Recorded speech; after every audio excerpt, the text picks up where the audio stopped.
And we are live. Welcome, everyone. The doors are wide open, and we are ready for you to virtually come in and be a part of the conversation today. This is Gay Town Hall, an amazing new digital television show bringing the LGBTQ community into the debate and advertising you with America's most diverse group of personalities from the LGBTQ community in history. I am your moderator, David Quiñones. You can also call me the Social Club Butterfly.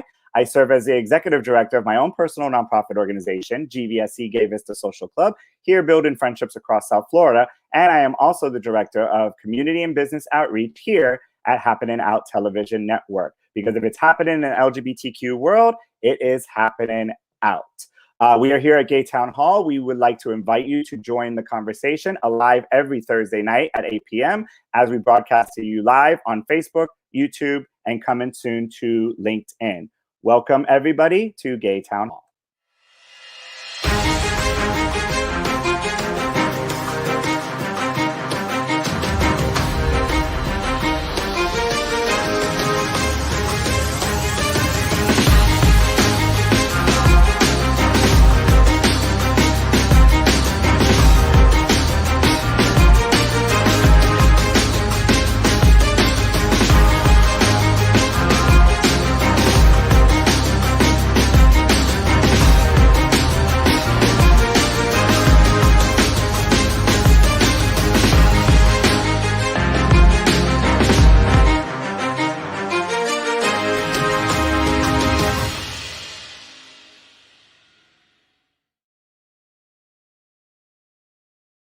Alrighty then, so let's go and kick this show off. I am thrilled to welcome Gay Town Hall's lead host for tonight's conversation. They identify as queer community builder. They describe themselves also as Latinx, non-binary, polyamorous, femme-presenting, genderqueer, switch, and a transformative healer. I am so thrilled to have our lead host for tonight, Tyesha Best. Let's welcome Tyesha Best to the virtual stage. Hey, Tyesha. Oh, hey, good evening, everyone. Welcome aboard. Glad to be back. And you're looking fabulous, by the way. Can I just say, you look really, really good. Yes, I do put on clothes when I'm not working. So I figure if I'm going to show up, I'm going to show out. So Awesome. So in true format, tell us a little bit about yourself and what is on your mind. And we also have our mindful fun fact today. In honor of our 20th episode, what's the first word that comes to mind when you think of the number 20 and the number 2020? For the number 20, I think that was the year of marching band that was epic and involved a trip to New Orleans. When I think of 2020, I think of a forest burning and hopefully within the ashes, a new, more flourishing forest arises. So yeah, that's me. A little bit about myself. I am part of the service industry. I am a flight attendant. I also do a lot of community work in the sex positive and alternative sex communities. I definitely am an advocate for our disenfranchised and marginalized populations, including trans, deaf, hard of hearing. I also have, I'm the owner of PACO, which is People of Color Kink and Leather Experience, which is a virtual community resource center for those who are Black, Indigenous, people of color to explore, find out a little bit about history, and also as a gateway to find other socializing opportunities for them. So basically, that's what I do when I'm not sitting on my butt operating flights, arming and disarming doors. Well, we thank you for your service and flying the skies for us.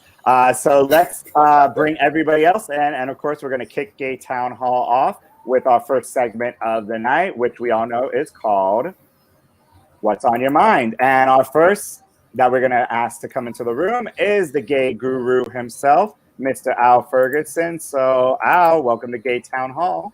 Well, good evening. I'm very excited to be here. This is actually a dream for me tonight because I've always, in my illustrious career, have always wanted to work with Cruella DeVille and one of her studded puppies. Very excited. Yeah. Yeah. What's on my mind tonight? I am concerned about us finishing the year. what's on my mind is with this being December 3, we have 28 days, 27 days until January 1st.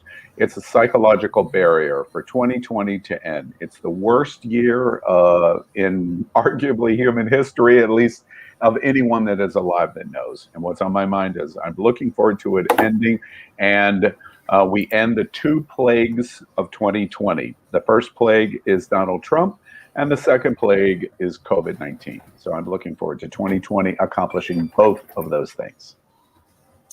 All right, thank you so much. And next into Gay Town Hall, we have the lovely Amber Taylor, the feminine lesbian with big D energy. Welcome, Amber, in 30 seconds or less. Tell us what's on your mind and what's the first thing that comes to mind when you hear the number 20 and the number 2020.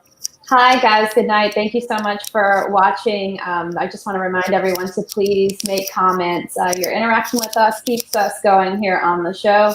What's on my mind tonight is Elliot Page, and apparently a lot of lesbians are not backing up Elliot Page on their transition to transsexual. I'm sad for this. I hate to hear it. And is this true? Are a lot of us lesbians anti-trans? I don't want to hear this out of us. So please make comments. Back Elliot Page.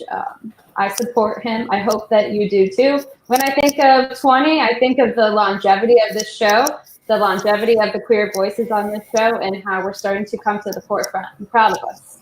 And 2020, I'm happy to see it go.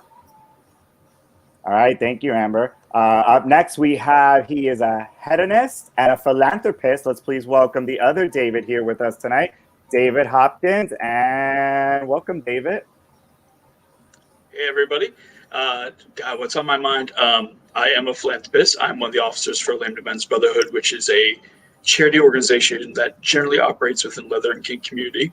We just had our successful Leather Mass Ball 15 the Friday after Thanksgiving. And our upcoming thing, we're about history, remembering what's come before. So please support us in our Lambda History series. We're trying to offer a comprehensive educational series for both stay-at-home homeschoolers and educational districts for LGBTQ history. All right, thank you so much for sharing. And next we have our non-culture identity. Let's please welcome John Holt to the room and tell us what's on your mind. And let me find you. There you go. Hey, John. Hi everyone. I live in Dade City in a wonderful gay community that's also has a campground and resort. And when I hear that we're at 20, the 20th episode, I think of when I was 20. And obviously wish I could go back to that time, but I wish I could take everything I know now and go back to then. That would be an amazing experience. As far as 2020, yeah, like everyone, I'm grateful to see this year go. All right, thank you so much. And next coming into the room, the one and only hybrid DJ diva, Power Infinity, is coming into the room. Play nice now, play nice. Welcome, Power. Hey, what's going on, children? So I had something prolific and profound for my what's on my mind, but that just got all swept away because I just saw a video of Rudy Giuliani farting. Way to ruin it. At a live hearing, he just farted out loud, and so that just shattered all my words of wisdom. When I think of 2020, I think of Fight Club. First rule of Fight Club, don't talk about Fight Club. First rule of 2020, don't talk about 2020. Right. Hey, Michelle. All right, thank you, Power. Next, we have the very quiet and discreet actor and drama queen, Rossaroni Paris, is with us. Discreet? The Scream Queen. Hello. I would like to start off with what's on my mind. I just like to thank the weather for reminding me how much I am from Florida, and that I'm a Florida native. I'm just kidding, it's not that cold. Okay, I was going to say, you're in Lantana. It's only like 60-something degrees. Yeah. All the Bostonians right now just said, screw you, buddy. Screw you and have a lager. Pretty much. 2020 and 20. 20 reminds me of how much money I should be making an hour. And 2020 reminds me of how much that dream has been crushed. Yes. The struggle is real. The struggle is real. And last but not least for our host, I know you guys have a running thing with him. He's a doctor. I get a quarter for every time we say doctor. He's a communist. He's a Marxist. Let's have him introduce himself. Progressive college professor Ty Hauser. Welcome, Ty. Oh, hey, girl. Hey. Shout out to young Robert who popped up there on the screen. How are you, young Robert? And also would like to say I used to look like Al, but my boy Richie cut my hair this week. Wow. So Rich Styles, barbershop, the way to go.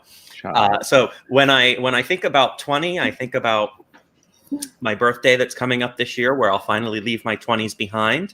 And when I think about 2020, I think about Al's next birthday, where he'll finally leave his 2020s behind. We can one can hope. One can hope. That's quite the house for a comment. It's on. All right. Too dark to be that shady. Yeah. So that leaves us with our special guest host for the evening. And tonight I am helping to welcome our alive video question of the day audience member from last week to come onto the Gay Town Hall as our guest host today. He is an industrial engineer, a former strategy consultant, and an immigrant from South America, currently living in Aventura, Florida. He is currently studying for his MBA and a Master in Public Policy as a program director of community cooperatives and institutions for Community Purchasing Alliance, and serves as a member of the Global Shapers Miami. And as you all know, he's my boo. So let's please welcome to the stage Juan Francisco Hidalgo. And he knows how to ask a good question. And you know that? Round of applause for Juan. Bienvenidos. Yay. Hi, everybody. All right, so Juan, tell us what's on your mind and what does the number 20 and the number 2020 make you think of? Yeah, 20. 20 makes me feel like I just can't help but figure maybe it's the amount of months since I last got a haircut, since the pandemic started. My hair's grown so much in this past year. 20 also feels like a big milestone number, you know? Like big milestones are often measured in 20s. So it gets me reflecting, right, as to how really, child, you're that much of a size queen. Would be different, you know? I usually prefer the Benjamins to the 20s, but that's all right. And depends on which poll you're working. That depends on which. Sorry, Juan, that was inappropriate. Yeah, it's fine. No, 2020, you know, big surprises, I guess. That's all that comes to mind right now. All right. Well, thank you for sharing, Juan. And we wanted to show you a little brief video about some of the good work that Juan helped participate in, which is called Global Shapers Miami. And let's take a look. Global Shapers is a community of young leaders who drive dialogue, action, and change in different communities around the world. An informed and empowered young generation that can hold governments and business accountable and shape their communities.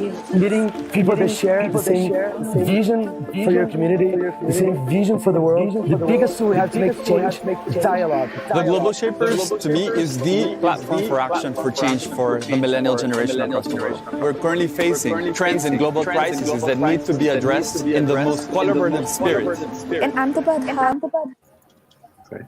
All right, so let's give Juan a round of applause again for being our guest host tonight. Yay, Juan! And for Global Shapers Miami. All right, so Tyesha, you ready to, let's kick this off, let's go. Oh, I thought we were doing a flash poll, but we will go. Yeah, we are. Yeah, let's start with, we're doing a flash poll or we're doing the topic? Yeah, we're doing our Gay Town poll. So I know a lot of you already voted up. So let's get ready and tell America what our Gay Town poll is for tonight. Right. So it looks like we took a poll on the top 10 LGBTQ destination hotspots to visit. Apparently, people liked Florida, which, okay. As a flight attendant, listen, as a flight attendant, I'm like, y'all go ahead. So the top 10 choices in no particular order were Fort Lauderdale, Las Vegas, New Orleans, New York, Palm Springs, Provincetown, aka P-Town, San Francisco, which that means the Castro, Puerto Vallarta, Mexico, or the entire state of Florida. God bless y'all. So let's see how everyone voted. Did everyone get their votes in? Have we voted? Oh, yeah. I know I voted, and I did not vote for Florida. I did not vote for Florida either. So for our host, make sure America, we have the poll inside of the chat for Facebook and YouTube. Make sure you create a watch party. Make sure you share the episode. Please make sure you write your comments and vote in our poll. We're going to show the results at the end of the night. Don't vote for Florida. Don't vote for Florida. Vote however you want. We got a couple of comments in the room, just sharing them really quick. Some love for David. David loving himself. Hi. Young Robert. Hi, you got a fan. Young Robert. Oh. All righty then. I'm pretty sure that's not true. Pretty sure. All right, well, keep those comments coming in, everybody. I love Todd's profile picture. I know. I'm a cigar fish. I love cigars. I love the smell of cigars. There's such a thing as cigar play. You guys, Bobby knows how to live life. He sits on his balcony. He smokes a cigar. He has a drink. He's a good guy. All right, so Tyesha, we are now going to jump into, so stay tuned to the end of the night. We're going to result our poll results and see which city actually won. Tyesha, who are you voting for? I'm not telling. I think I voted for. I think I voted for Mexico only because, as someone who is also Panamanian who grew up a little bit in Panama, I never got a chance to go to Mexico. So I was actually looking forward to visiting Mexico this year, but COVID, womp womp. So as someone who's Panamanian, that was the worst pronunciation of Puerto Vallarta I've ever heard. It was absolutely right. I didn't even. I've never said it out loud. I have never said that city out loud. So. Yeah, I'm going to go 0 for 1 for that. Oh, well, that would explain that. Yeah, I don't know. Yeah, that was me. I accept responsibility for that. Yeah, so let's go to our first LGBT topic of the week, and this is lifestyle and culture. So the first topic I wanted to speak about was humanity. So humanity is one thing, but we want to also talk about public health. So the COVID holiday season is here. Yay! And also, we want the comfort of seeing our families' faces, but don't realize the next time afterwards could be from a Zoom phone call casting a funeral. So how do people think humanity is one thing but forget about public health? So did you visit family and friends during the Thanksgiving weekend? And what are you doing for the upcoming holiday season? How are you staying connected? Are you instituting the pod rule, which I know that I have been doing? So let's hear from the rest of everyone what your thoughts on that. Public health and also staying, celebrating holidays. What does that look like? I bought a one-way ticket to Pennsylvania to visit my family for Thanksgiving, and the day before I was to leave, Pennsylvania said, "Oh, you can't come in without a negative COVID test." Well, of course, there was no way I could get a negative COVID test in less than 24 hours. So I wound up not going. My plan was to just go there and stay as long as possible. Now I'm not sure when I'm going to get back, but it's killing me because my niece, who's 13, sent me a text and was like, "Uncle Ty, when are you coming home to visit? We miss you." And I don't know what to tell her because I don't know that I'm going to get there anytime soon. For me, I had my 5x10, 1 room, no bathroom apartment, 25 people, shoulder to shoulder. There's no bathroom, so just take the cup, pass it along. And we all got a little closer and a little more gross. I'm just kidding. That never happened. You guys weren't laughing. I was like, oh my God, I'm joking. The holiday week was extremely interesting for me.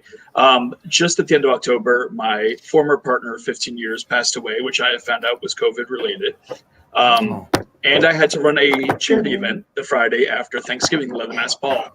So we were very, very, very particular about people wearing masks and, keeping capacity down and making sure it was safe. And I still haven't celebrated Thanksgiving. My friends in my little pod already had plans. My family's out of state. So I'm still kind of holding off for Thanksgiving. Hopefully I'll get one before the end of the year, but it's safety needs to come first. Please. My pod is me, my husband, our cats and dogs. That's the pod right there. I'm not going nowhere. You got bitches and pussy galore. That's right. I'm not going nowhere. I'm not trying to hang with nobody. As far as I'm concerned, you can't have humanity if you don't have public health. Especially in this COVID era, we need to really worry about surviving this so that we can get back to the humanity and the connection. And I don't need to worry about, thank goodness with my family, I don't need to worry about pressure to come see anybody or whatever, because my mother, who was a healthcare worker all of her life until she retired, she was an RN. She ain't trying to see me. She doesn't want to see nobody. She's an elderly lady. She knows what it's like out there, and she is very health conscious. And she's, child, you see me when you see me. Let COVID go by and do its thing. Don't come here. Don't show up on my door.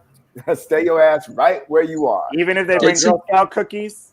It's a tough balance, though, because as we've discussed on Queer News Tonight, since February, mental health is a big part of this too. You need to have that human contact. I've lost several friends to suicide, just like I've lost friends to COVID. So it's been a really tough few months for everybody, and you need to find a way to safely interact. And some people can deal with minimal interaction, and some people just can't. I'm a very social person, and as long as I have one or two people I can see on the regular, I'll be okay. But I know people who have not fought that battle successfully. And states are starting to offer new guidelines. David, just to follow up on what he said. So, David, and educate me here. Do you not feel at this point in time? Do you not feel that connection, even if you can't see those people, but through phone calls, through video chats, virtually, through text? Does that not work, or do you think yourself and others I'm a might very be tactile person. I need physical interaction with people in order to feel a connection. Digital interaction is not the same. I'm a hugger. I express myself tactilely. I touch people. Italian. So mask, hand sanitizer, doing safe things in my pod, taking precautions is very important to me because I deal with depression as well, and it's extremely difficult for me to keep the depression at bay via digital media.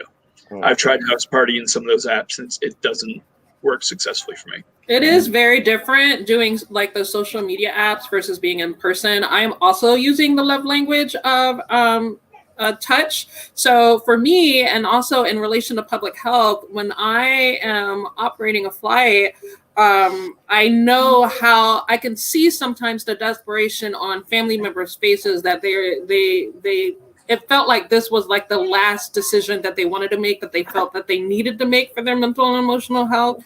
Mm-hmm. I hope that they used precautions. They did use precautions on the plane. My only thing, again, from a service industry perspective, is if you are going to take any form of public transportation, please make sure that you're not sick. Because not only are we dealing with COVID, we're dealing with folks who are also immunocompromised.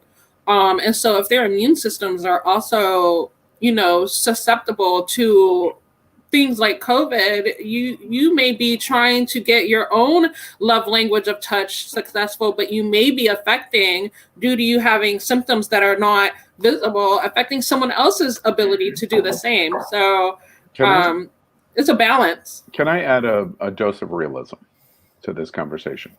Almost everything that I've heard so far is a hope and a wish. Almost every single thing. Let me tell you, since doing Q News Tonight, since January 6, 2020, when Q News came on the air, we have reported COVID-19 in every single show since January 6. We have talked about masks, social distancing, the horror of the White House Coronavirus Commission, the horror of Donald Trump, what we've done, the lies, et cetera, et cetera. Let me tell you, we're on the verge of either surrender or catastrophe. That's our only two choices now, surrender or catastrophe. The vaccine cannot come quick enough. And the reason why the vaccine cannot come quick enough is because America is not going to do any of the things that we're talking about right now. Today was the worst day of COVID since it started in 2020. We have doubled the number of cases, 206,000 today. We have doubled the number of hospitalizations since October 1st, 105,000 today. We are now dying at one person every single minute. We can talk about separation and mask all we want. Americans are not going to do it. Now, I don't mean to be negative. I'm not being negative because I am at the forefront of saying and telling hundreds of stories about COVID, but we're not going to do it. You know, Al, I agree with you, and I have agreed with you from the beginning. And I just to point to a slightly more optimistic side of things, the UK has fast-tracked a different virus, a different anecdote than the one that we have. And so things are hopeful there. And they're also working with airlines on ways of digitally and quickly screening people for travel so that maybe we can get back to some kind of travel. I don't know if this is going to work. I don't know if it's the right solution, but there are people and there are responsible people working on something to help us. I would say that too, is that there's a lot of people who are wearing masks and a lot of people who are distancing. So it's not like everybody's not doing it in America. There's some groups that aren't, but a lot John, if I may disagree with you, John's observation is what can you do personally? I wear a mask out of respect. Half of us in town hall tonight have had COVID and likely are not going to be. The statistics are overwhelming that you're not going to be affected again in any short fashion. We're all wearing a mask. But what I'm talking about is people wearing a mask are making the decision to protect themselves. A very significant portion of Americans will not consistently wear a mask, or they'll get into private party situations or private clubs or restaurants and not wear a mask. They'll go into whatever. Yeah, everybody knows what I'm talking about. You're right. You're pointing out the few that do that, and they tend to be younger. At Sawmill, we used to, on Thanksgiving, we would have a big potluck. And we ditched that, right? And we had to find some other way to do it and keep social distance. So there's a lot of places, and where there's older people, they're being very careful. So it's not the totality of the United States isn't doing what they're supposed to.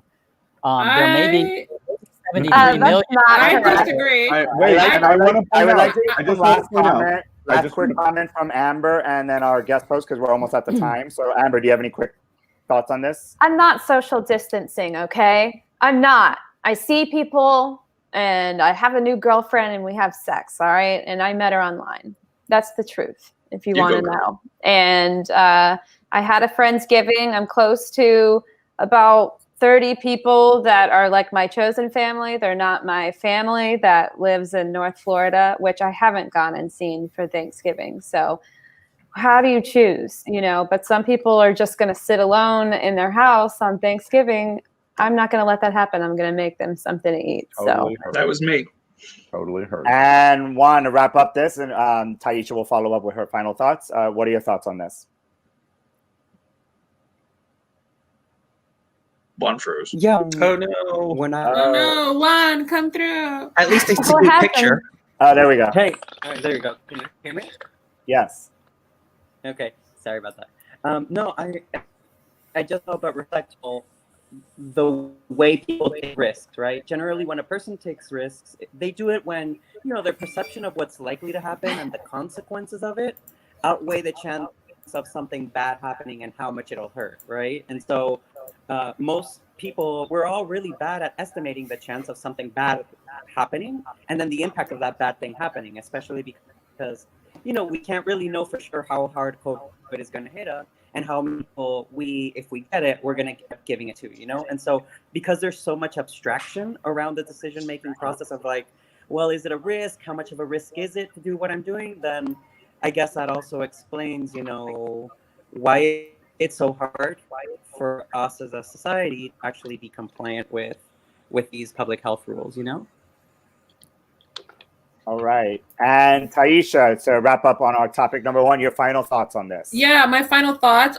Speaking on a more public level, I agree with Al. As someone who has been working these flights, I kind of have the finger on the pulse as to how America feels concerning public health. And what I have seen, and I worked on Thanksgiving, is that many people still wanted to travel and fly. And in the airline industry, we are still removing people who blatantly do not want to wear a mask.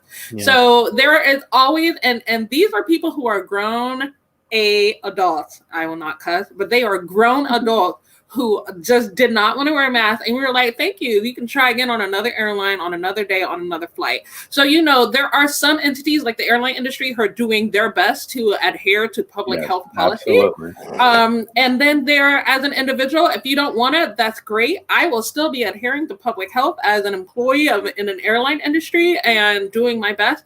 Other than that, it's a free-for-all. And I can tell you, with the amount of people who flew on Thanksgiving, there will be another surge during not only 2 weeks from now, but also Christmas. So I will not be surprised if we have a kind of another shutdown mid-January when the new administration happens. And those are my final thoughts. Absolutely.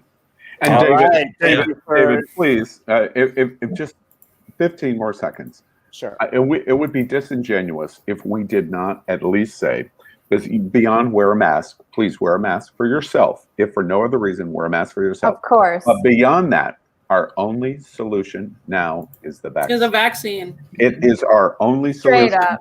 It's everywhere. Embrace the vaccine. If you hear people reject this crazy vaccine, anti-vaccine people, fight it at every turn, because every person they convince, they're taking a chance of killing them. The vaccine is our only solution now. Yep. All right. So with that said, let's go ahead and move on to our next segment. We're going to have a little bit of fun. Our first game activity. If it's hot, if it's happening and it's out, it is our happening out headline. So if you haven't grabbed your sheet of paper yet, go ahead and grab your sheet of paper. Oh, shoot. Oh. Everyone's like, oh, what does that mean, Amber? It always comes as a surprise to Amber. As a flight attendant, I don't even carry paper. Oh, Lord. Wait, you're the guest host. I know. I literally Tyesha, I'm right there with you and Amber. I don't have paper either. I'm fucking A student. I always take it there.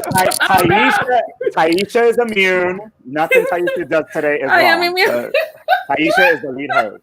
I'm like, oh no. I had dinner with Al the other day. I was supposed to bring a piece of paper, write some stuff down. You don't have paper anywhere in my household. All right. Old. Call me old, Brad. I'm like the honor roll student. I am going to read you guys a headline. You guys are going to fill in the blank. So we've done just one more sentence, fill in the blank. Who is making all that rap? It's Amber. She's going on. Girl, you all right? She's cutting down the tree. She's trying to make paper. She's a Is you all right? I'm not the lumberjack type. She's drawing. Drawing the paper. She'll cut down the tree for nail file. All right, be nice to Amber. All right, so here is our headline today. Tyesha Best represented one of 3 debaters for the Gay Town Hall Blue Side in our first ever Vote 2020 LGBT Left vs. Right Throwdown. Prior to this year's election, Gay Town Hall Blue Side was up against the Walkaway Red Side. What if Tyesha could go back in time to that debate and without any judgment, get one more final remark in closing to say to the red side? So finish today's headline. Tyesha Best won the debate poll for who would lead Gay Town Hall at the Vote 2020 LGBT Left vs. Right Throwdown. If they could go back in time and say one final remark in closing to #Walkaway, they would have said blank. All right. So final comment to the Walkaway side with no judgment, no cameras rolling, no media there. What would Tyesha say? Keep them down. Raise your hand when you're ready. Raise your hands when you're ready. I know we're going to have some good headlines here. We're going to have some juicy headlines. All right. Who's left? Who's left?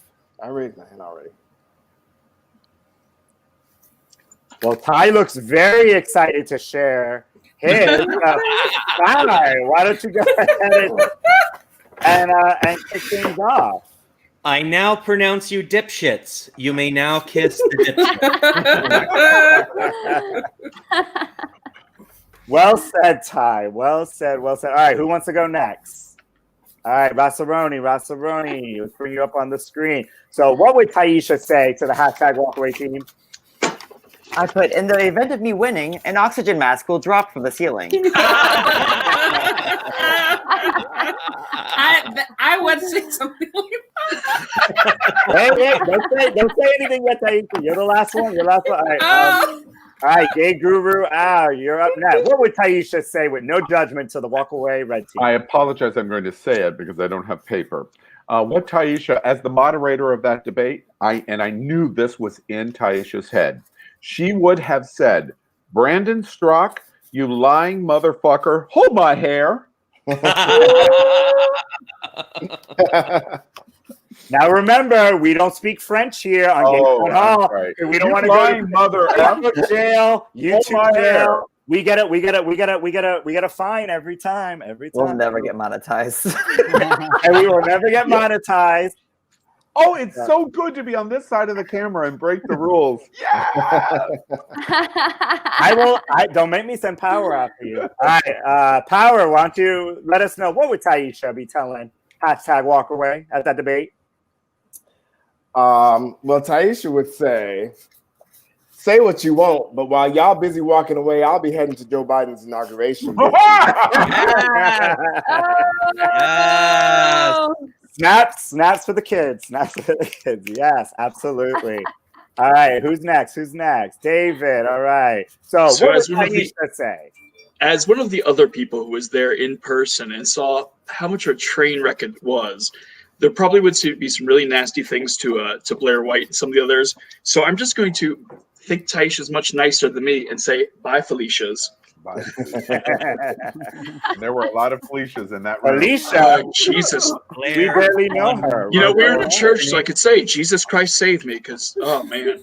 All right, Amber, give us that big D energy. All right. What Tyesha Clearly, you about to lose your job.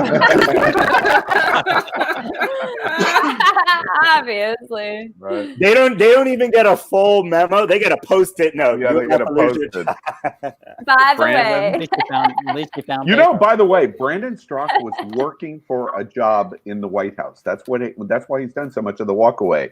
Wah, wah. All right, our guest host, Juan. Tyesha, actually, you were at the debate. So if Tyesha got one final word to say to the walkaway team, what would they say and why? I think she would have been as petty as we all wanted to be. Take one look at their faces and say, go back to Party City where you belong. That's such a Mikey comment. I love that. Juan, we have a rule. We've said the word. In the presence of power, you can never say that name that we dare not. I didn't really get I thought there was a rule to that. No. Nope. All right, so Tyesha, you heard what everybody has to say. Wait. No, John didn't go yet. Apologies to the king. Apologies. Yeah, no, your obvious prejudice will cost you the White House. Oh, And it did. That's what happened. Excuse me, nobody's going to read David Quiñones for skipping over a host that gave I called Al Jr. No, I'm the nice one here. So He doesn't have a list in front of him. Howard's not going to read David Quiñones for making that mistake. Listen, maybe on the third time. Maybe on the third time. I will say this. Unlike Al, I'm not a robot. Not everything is scripted that comes out of my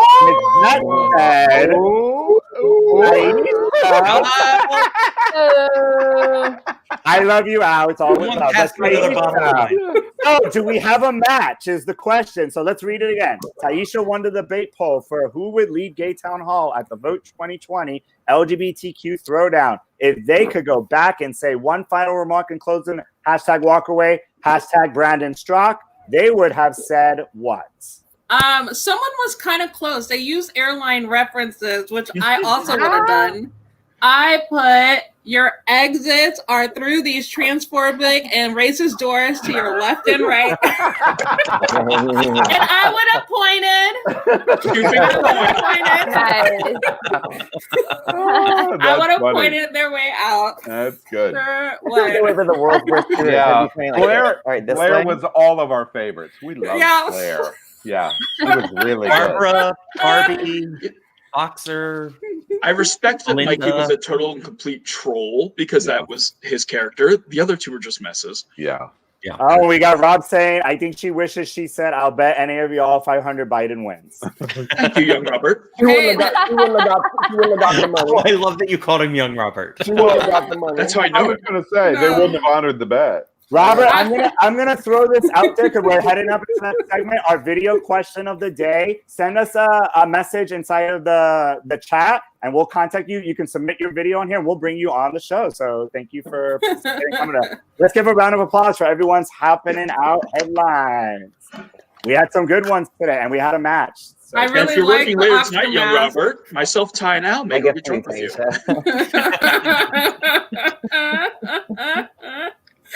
All right, so now we're going to move forward with our next segment that we call our Gay Town Hall a live question of the day. So Juan, who is our guest host tonight, submitted our question last week, and this week we have a new questionnaire.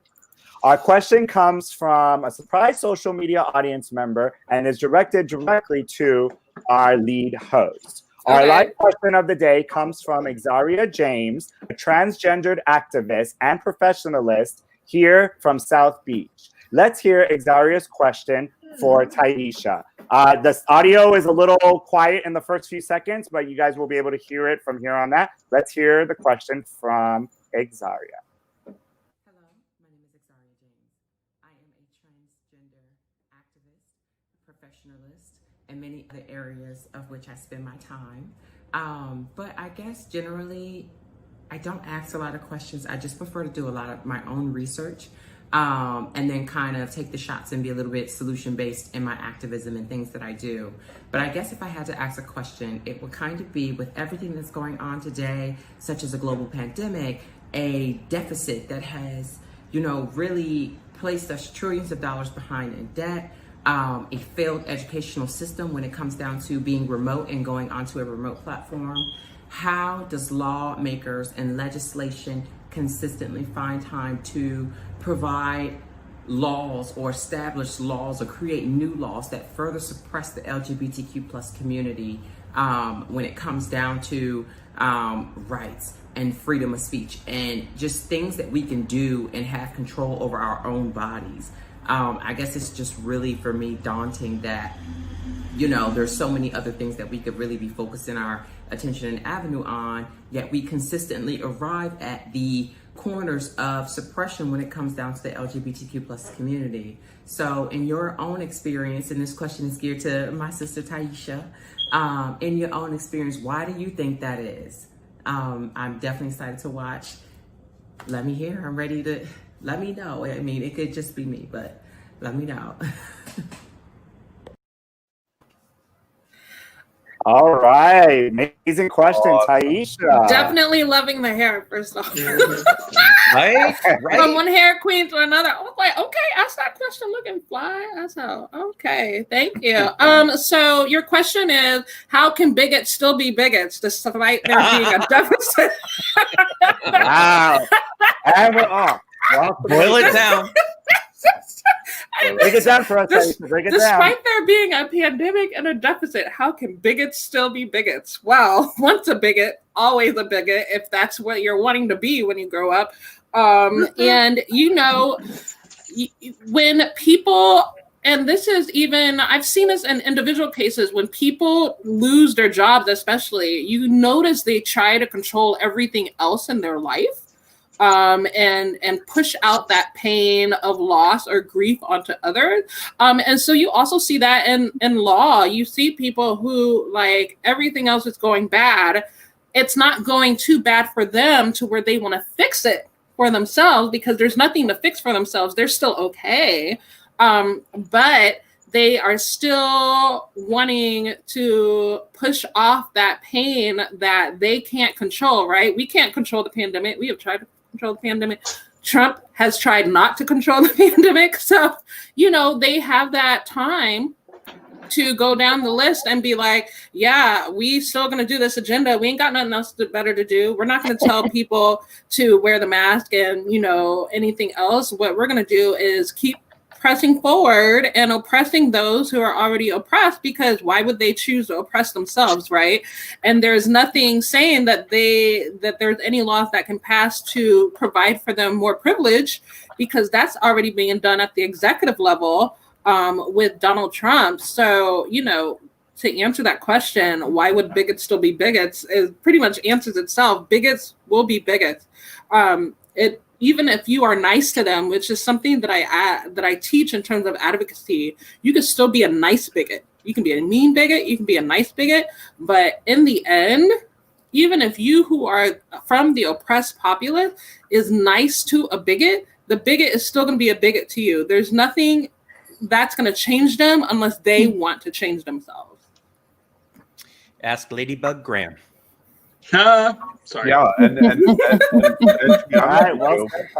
be honest with you, that was the point I was going to make. You know, I'm constantly hit with white gay privilege, constantly. And I'll have to tell you, those that have privilege, let me exempt myself for a moment out of the conversation. Those that have privilege want to hold on to their privilege. And that's why they discriminate. They're a bigot because they want to hold on to their privilege. Two great examples, somebody just mentioned it. Donald Trump's fight is because he wants to hold on to the privilege that he has. He's horrible, he's terrible, but that doesn't matter because he wants to hold on to it. Lindsey Graham in South Carolina will sell his soul to hold on to his white bigoted privilege. And gone. And that's the reason they want to do it. And one other shout out to Exaria. I hope I got that name right. My goodness, first, are you stunningly beautiful? Absolutely stunningly beautiful. Very, very. And I'm telling you right now, please reach out to David Quiñones.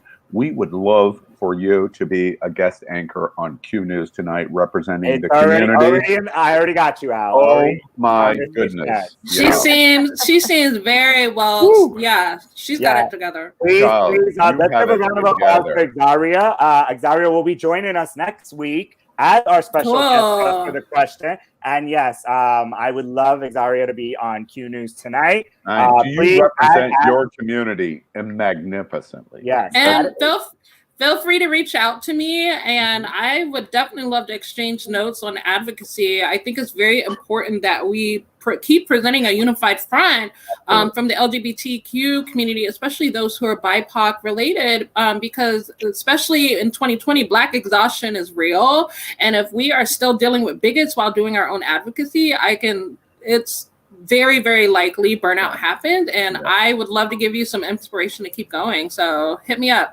Yeah. All right. Thank you. Round of applause again. And please follow Exaria James on social media, Instagram, Twitter, and Facebook. Thank you so much, Exaria, for your question of the day. All right. Also, if you want to see a little bit more of Exaria as well, she's also appears in a YouTube series by South Florida filmmaker Octavia Yearwood called The Transform, trans with a Z. If you look it up on YouTube, one of the episodes, Exaria tells her story, and it's very inspiring. Really good. Tell us one more time, Juan. What's the name of it? Transform. Transform. The Transform. Trans with a Z. Someone I've had the pleasure and privilege to be able to do. I just tell you, Exaria, you impressed the crap out of me. For sure. All right, now we're going to move on into our LGBT topic of the week, number 2. The category is business and political. And Tyesha, take it away. Okay, so this is a little bit different. We don't really talk about this that much during Gay Town Hall, but I wanted to talk about unions, i.e. the resurgence of the labor movement. And so, you know, when it comes to marginalized populaces, unions have protected us the most. It was during the Reagan administration, I believe, who started slashing and dismantling the unions, let alone the mental health care system, which inevitably led to CEOs' employee pay gap widening, as well as health and safety rules and pay just completely going by the wayside. And so I just want to talk about the resurgence of the labor movement as it relates to the incoming Biden campaign, and whether or not unions and other organized labor will be making a difference in the next several years. Does anyone have any thoughts? Tyesha, I know that you're part of a union and you're very proudly part of that union. I'm part of the teachers union. I'm very proudly part of that teachers union. And I think that unions are what we need to have and we need to cling to and we need to work with. I also was at the bar the other night talking with someone who was part of the automotive workers union who was complaining about the union. So that we've reached a point, I think, in the United States where we've got unions that are doing really, really great things, and then unions that are also maybe doing great things but holding people back. And I think that we need to, my belief is we need to rethink the role of unions and how they will help us move forward. They're definitely important. They're definitely doing the right things. But in the right to work environment, we sometimes miss the popular vote. Why would 47% of America vote for Donald Trump? The number one reason is economics. They believe that Donald Trump would deliver more money to them. And it's the number one problem in America. So many people think and argue that we could potentially have a civil war or violence in the streets over our politics between Republicans and Democrats, Trump and everybody else, et cetera, and so on. I do not believe so. If we had a civil war in America, politically, and we had violence even in the United States, it would be over our economics. In the last 4 years, 97% of all of the wealth that was accumulated in the United States is controlled by 3% of Americans. What that means is billionaires, I have nothing against the billionaires, but billionaires have made 97% of the American dream, while 47% of Americans hold on and go, I want to be a billionaire. But you're never going to be a billionaire because you're not inside the circle to be able to control the economic system of America. And that is why organized labor is so important. It allows 20 million Tyeshas to counterset 3 or 4 or 5 or 100 billionaires. Yes. That's why organized labor is so critically important, because it's the only opportunity you and all of us have to balance the American dream that is being stolen away in the last 4 years by 3% of Americans. Yes. Right. I see this comment in the comment section by Mr. Richard Sand. Hello, sir. How about just paying a livable minimum wage so people don't have to work 3 jobs to barely exist? So minimum wage came about due to unions. So I will say that. Yeah, that's right. And with unions, you have the ability to talk about what is a livable wage with your company. It's a very much a more organized conversation than just you as an employee who is non-unionized just going to your boss and be like, I deserve a raise. And the boss could be like, no, you don't. And then, sneak that bonus check under their desk that could cover the raise that you had. So this, as Al is saying, the unions is a check and balance between CEOs and the middle working class sector of this country. And right now, the middle working class has been getting the short end of the stick for decades. Our minimum wage right now should be at least $18 to $20 an hour.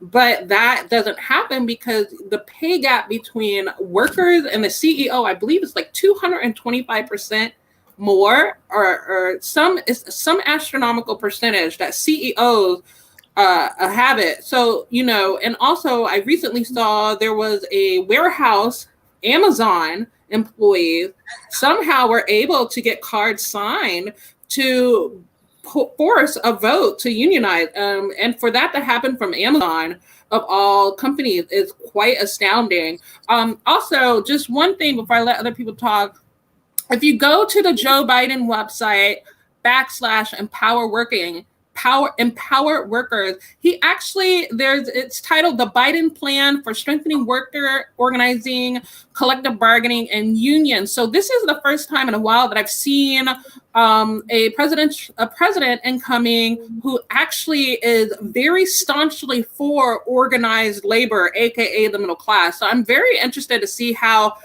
he changes our world from what he wants to do. Look, currently I'm making $14 an hour, which I suppose is less than what the I promise, minimum Ross, wage I'll is. pay you more. I'll pay you more. I promise. But I am able to afford a luxury piece of wet cardboard that I live under, and it's under the Okeechobee Bridge. Ample living space, and I make my money by teaching homeless men how to limp.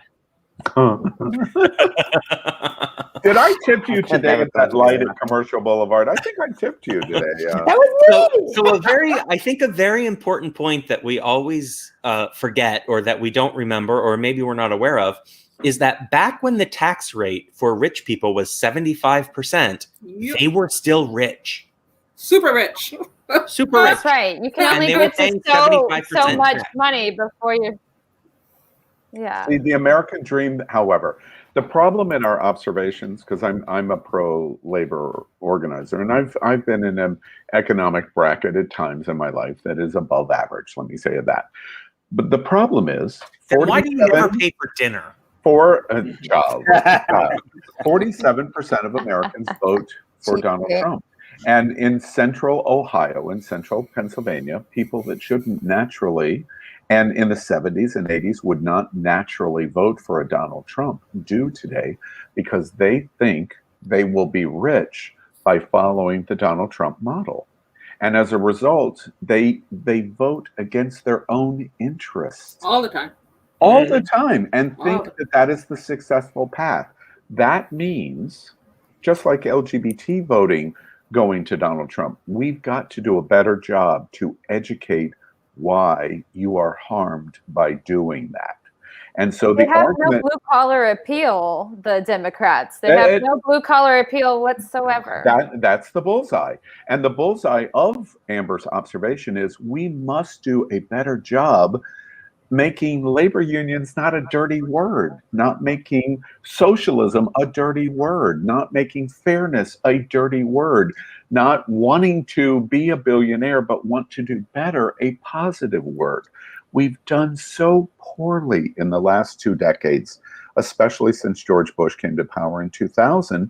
We've done such a terrible job in these areas, and what the result of that is what we see today, which is 3% of Americans are making all of the money. Right. We I have got a time question. for another comment or two real quick. I just have a quick question, is how can we get our government uncaptured by corporations so that we can get these things done? Exactly. That's the problem. They knew what they were doing. The Supreme Court decision to make money a freedom of speech in an election, and allowing unlimited money in our elections and our And corporations to be people? Yeah, they knew what they were doing. Or have more benefits So than then people, how arguably. do we undo it? How do we get it undone? See, I think one of the That's problem the key is to the first, issue. It's conversation like legislation. this. It's legislative. Yeah, first and foremost is 100%. You have to represent individuals and not companies. You're right. You're asking the legislators to take money out of their own pockets, which they're getting paid, to change the laws so that the corporations can't pay them. How do we get this It's why done? term limits have been so important. If we could do that.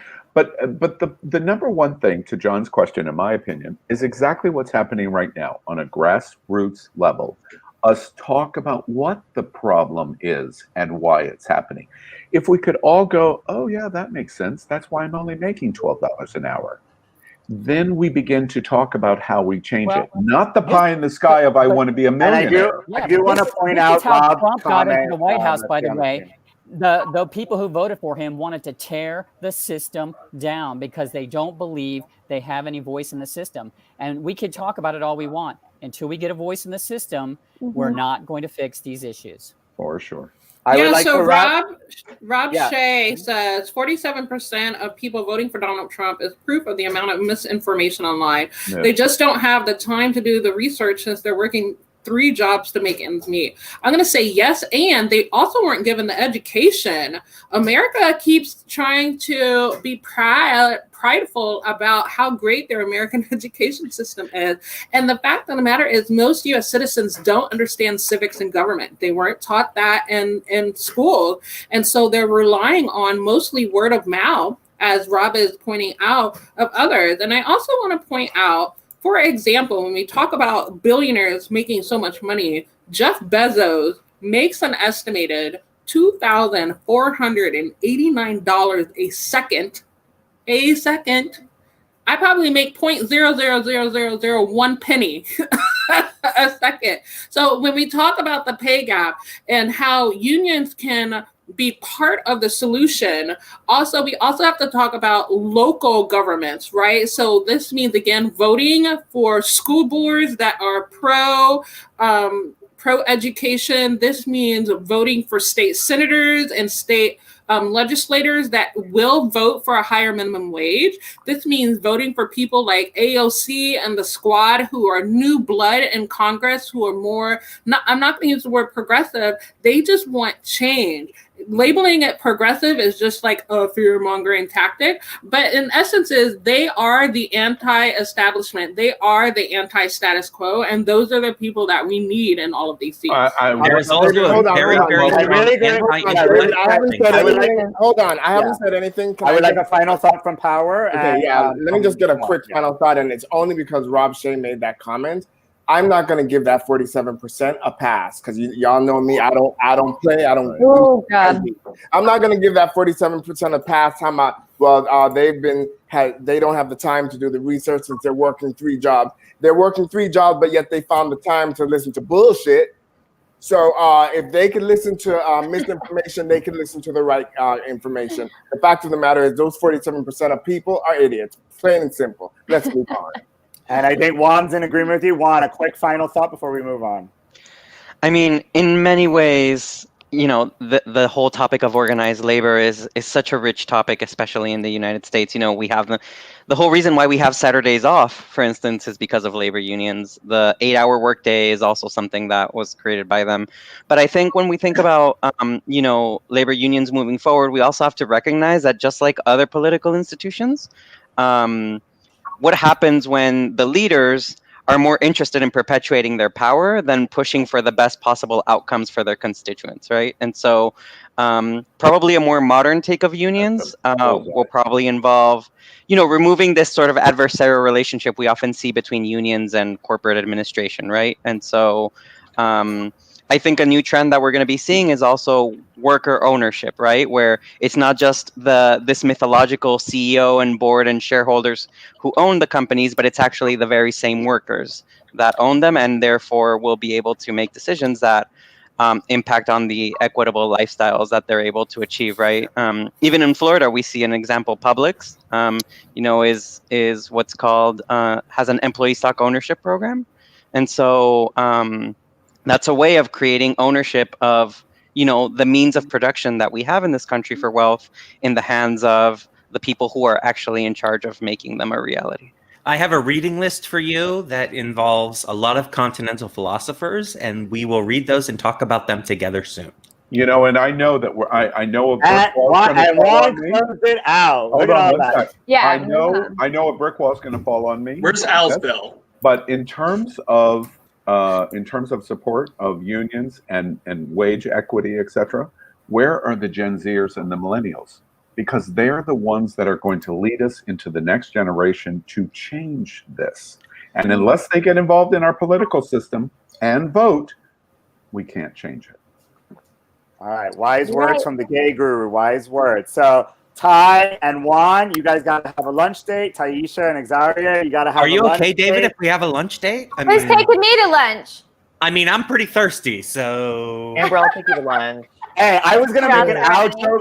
I was gonna make an out joke earlier when Ty was like, "Oh, so I was sitting at the bar and a guy talked to me about unions and didn't agree." And I go, "Wait a minute, Ty was at a bar. That's such an ad.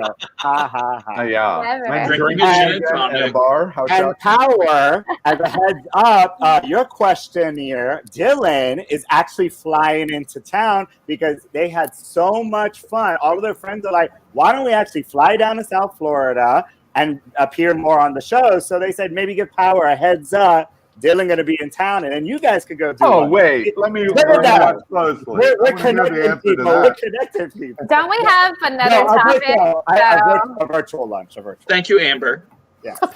Amber keeping us on task with that mommy energy. I know. Thank you, Mama Amber. Good mommy energy. You noticed you didn't hear any answer. Someone has to bring the big dick to the table. Slap you all across the face with it. I love Amber. Let me get back to my scruffing grinder. We're never going to monetize Ty. Yeah. Amber is the timekeeper. All right, so we're moving on into our next segment. You guys know it from Happening Out. It's called Saved by the Bell, but we're going to do it a little bit differently. So for us, this is a lightning round game. We'll carry over from Happening Out, but with Gay Town Hall, it's going to involve a social media conversation from the LGBTQ community. I'm going to show you 5 random Facebook group conversations or photos, wink, wink, that will be displayed on the screen for the host to read and look at and respond to. The host will only have 60 seconds. Literally, I got, just like Al has his friend, I got my friend as well. So I will ring the bell when 60 seconds is over, and we're going to move on to the next one. So today, we are going to visit Miami Gay List. Does anybody know what Miami Gay List is? Yes. What do you know about them? Yes. What do you know about them? What do I know about them? Everything. I'm one of the most prolific readers and scalpers on the Gay List. My friends both own and are administrators on the Gay List. So yeah, I know everything about it. And Power Miami, I don't care. Power Infinity's nudes have appeared in Miami Gay List so many times. Many times. So much booty. Dale Stein is forever posting Power Booty. No. And I'm not gay. I don't. Power Booty. Oh my God.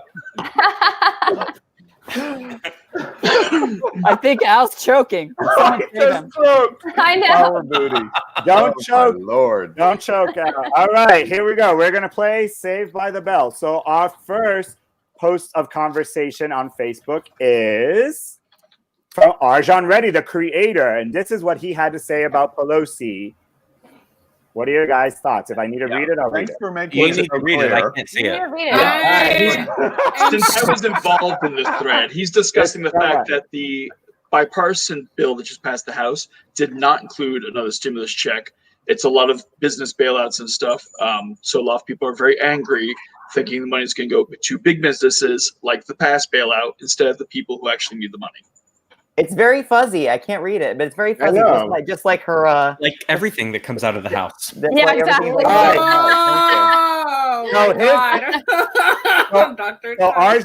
Arjan, AJ's response was this: she's not giving us $1,200. Thanks for nothing, Nancy. So all the big talk earlier is just election posturing. All you politicians are the same, taking care of businesses and ignoring people. You are no different than Mitch, and consider that an ultimate insult.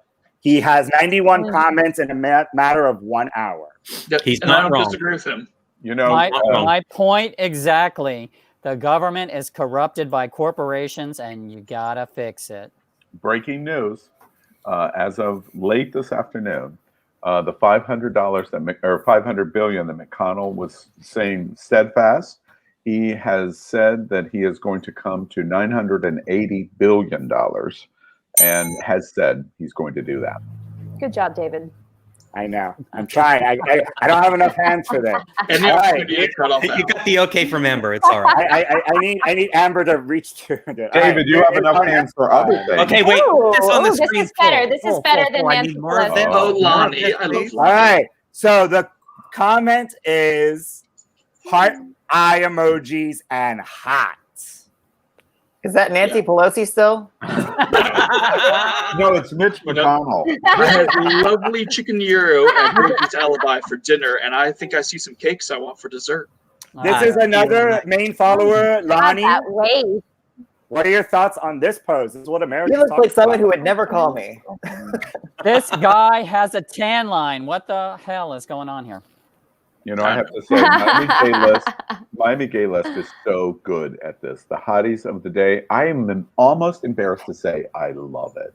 I really do. I love it. I still love Colby sunbathing better. in the nude. That's all I have to mean, say. but I will call AJ out. I will call AJ out on one thing. I have talked to AJ about actually coming on our show, coming on the network, and AJ is very, very outspoken when it comes to the Miami Gay List. He is too shy to come on camera, and I think that's so tired. Yes. AJ, you need to come on. However, Dale does want to be on Queer News Tonight. Well, with that said, I am working on AJ and Dale to bring them on, so let's work my magic and see what happens. If you need help, I'll work on them as well. We'll treat you like the virgin you are, AJ. Next one. Oh my gosh, who's pouring the wine that heavy? It's got to be Kai. Dale Stein does not only do half-naked photos. His comment is, Queerty reported over 40 people get COVID after attending a swingers conference. Organizer seems genuinely surprised. By the way, I'm kind of surprised too, because normally it's just gonorrhea. First off, Dale Stein, we did that story 2 days before Queerty. Girl. Competition. I love how I was always like, oh, we pulled out first. And I'm like, okay. It's not mine. I pulled out. This picture looks like if it's some like adults with some children. I all thought the wrapped same up in a thing. bed. I mean, it kind of looks a little pedophilic. Oh, really? And who the hell goes to bed with such Howard just ruined the photo for all of us. Wash your fucking feet before bed sheets. Ring that bell. All right. Yep, moving on. Ready to move on? Next. All right, next. Thank you, next. What is this Miami Gay List? And How do you do this? You ring the bell and do the camera? Okay. Yeah. All right. Our next article. Sure. So David Lopez is a realtor and a member of the Miami Gay List. Hashtag Jim. Do you prefer to work out in the AM or the PM? One of the best decisions I've ever made was changing the workouts from evenings to mornings. After a long day of running around showing stuff, my motivation to hit the gym in the evenings was non-existent. It took quite a bit of getting used to, specifically when getting up at 5 a.m., but now it's a part of my morning routine. I don't even have to think about it. I just do it. David Lopez. As you all know, I work out constantly, 5 days a week at La Fitness in the sauna. I'm with David. I'm a morning person. I mean, Al can attest to this because since Al and I have had many early morning 6 o'clock conversations in the gym and then walking. All right. And I have to do all my workout, my jogging, my walking, all in the morning. It's just a great way to start the day. It's refreshing and it really just gets the day going. So I'm definitely with David on this. And can we say that David Lopez, it's totally working for you. Congratulations. You're cute as a button. He's a brick house. Yeah. So back when I had money and I wasn't having to do 11 p.m. booty calls for money, I used to go to I used to go to Body Tech in Wilton Manors with David White, who's been a shop boy on It's Happening Out, and he would drag my ass out there for the 6:30 in the morning class, and it was exhausting, but it really does get your day going. Sounds like you used to. And by the way, David White David White watches our programs. He recently just came and cleaned my house because it really needed it. That boy is absolutely in shape. Yes. Absolutely. And he does an amazing job cleaning and cardio. All right. So our final one is from Dale Stein. I want Michael B. Jordan, LOL. And Lewis does the little he, Jeff. So the ad says, I want $100,000 for Christmas. Santa says, be realistic. I want a top that won't ghost me. Do you want the $100,000 or cash or check? See, this is the most unrealistic meme ever because who the hell would ghost Michael B. Jordan? Yeah. Well, wait. I've been looking for Apparently me. And Al was surprised because I wouldn't choose him for Shag, Marry, Chop last night. Yeah. They're not going to choose Power. If he wants you to come by, would you ghost him? Don't let Power. Don't let power get we're not away talking with Shag, that. Marry, Chop, where you got 3 good choices. No, I'm talking about if Michael B. Jordan was like, "Come over," would you say no? I would not ghost him, but unfortunately, with Shag, Marry, Chop, once one has to lose, and you know, No, don't let power get away I will with say, that. I will say this: the NAACP will be giving Al a call because Al tried to pigeonhole all black people. He thinks because I'm black, I got to do black. No, We had three beautiful guys last night. Next. Yes, David. Bring it. Thank you, All I have Nick. to say is that Michael Thank B. you, Jordan Nick. ever gets sick of standing around looking pretty Thank and you, my face. Nick. Only Power Infinity could get away with that because he wouldn't choose the black guy. Thank he you, only wanted Max. white guys.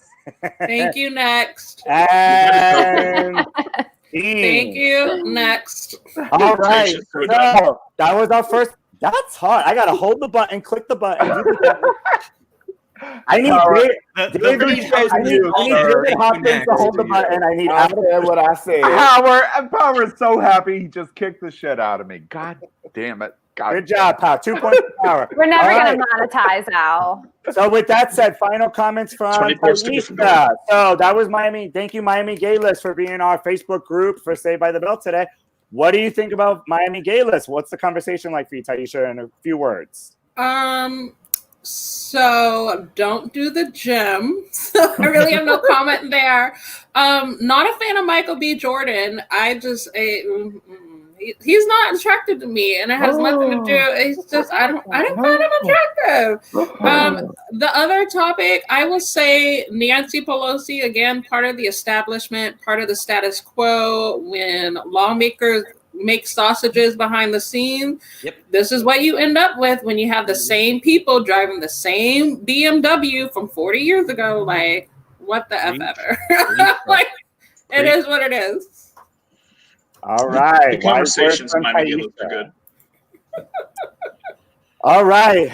I figured that was a good group to start with. If I was like, what would Al do? Miami Gay List. I know. It's like, why Miami? WWAD? All right, now we're moving on into our. Hey, David, can I ask you a favor? Next week, will you do one of the big RuPaul Drag Race groups? No. There it is. Do whatever you want. Oh my God. Survey says. It's terrible and petty, of course. Hateful. But I know of a great group called Queens of the Night. That, I'm sure they have some great conversations. I thought I was in that group right this moment. I was right. There we go. Aren't I looking at it? Aren't I sitting here with all these kids cooking, listening to the Queen of the Night? There's the big dick energy right there, baby. I can start painting my face right now. All right. And our final topic of the night is our category is personal story or experience. And Tyesha's going to share a little bit about what she chose for that topic. Tyesha. Yeah, I chose COVID intimacy. I'm sure it's going to end up in dictionaries at some point. Yeah. So I want to talk about relationships, friendship, and sex. More so on intimate relationships. A public health crisis, of course, has led to several months-long isolation and quarantine experience. So how is the world functioning moving forward when it comes to intimacy and relationships, whether you're starting a relationship, rekindling a relationship, trying to keep the fires alive? The question is, how do we keep romance, the intimacy, and the close connections we have with our loved ones vibrant? Alive yet safe. So call me Tyesha and we'll figure that out. Yeah. Well, my closest connections have not The been thirst safe. is on another level. How you doing? Yeah. All right, who wants to start? Who wants to kick it off? My closest connections have not been safe. So my boyfriends or lovers have not been safe. We've not been safe. As far as my family, I mean, we talk on the phone. That's it. So, yeah, family members, not so close. Sex, very lovers close. was plural. Yeah, it's been a long. Yeah, we're talking about John It's Holt. been like 6 years long. It wasn't been going on great, for it was Mark, for lover. God's sake. Y'all don't know this, can or measure you length do in know years? this. John Holt is a catch. He is very popular. It's all. Wait, Amber has bitchy energy. Maybe John is sharing. Okay, so I'm in a relationship. Time for context. I'm married, And me and my husband, we really don't have to worry about that because, like I said, we are totally isolated. We have been isolated since March, and he is my pod, so to speak. But we have used this opportunity. Actually, I mean, we're always very close, but we've used this opportunity to do things that we didn't have the time to do before because I'm home now more. So, taking walks, being more intimate, getting more into the deep throating and, toys and stuff like that. Yeah, how deep is your throat? But well, you'll never know. Yeah, how deep is it?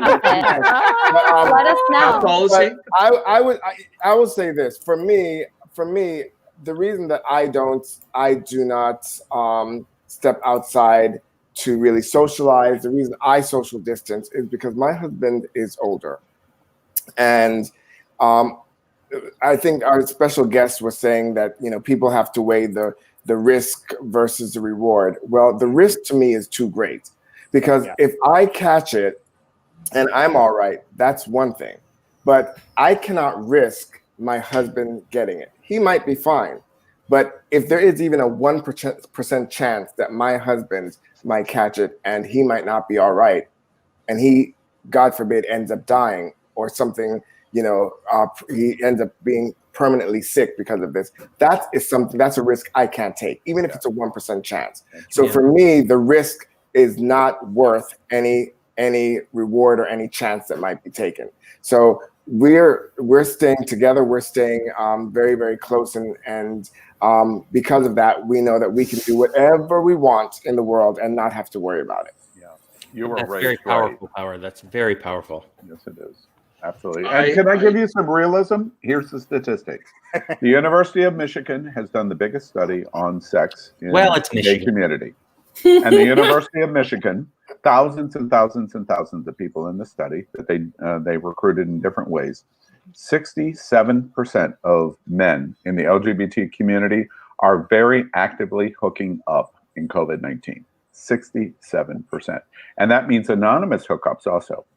More shocking, the study found that 50% of the LGBTQ community, specifically gay men, were surprised in that they could contract COVID-19 in a sexual encounter with a partner. Come on. 50% reported that they did not know that they could get COVID by having a sexual experience. Wait, who's doing these? The study was huge. Absurd. It's a major study. Can I just take more vitamin B? And the reason we'll make the joke, and the jokes are funny, but the point behind the study is not the gay community, specifically gay men, are not going to stop having sex, and gay men frequently are pretty ignorant about sex, not even realizing that heavy breathing in a sexual encounter with respiratory droplets spreads COVID-19.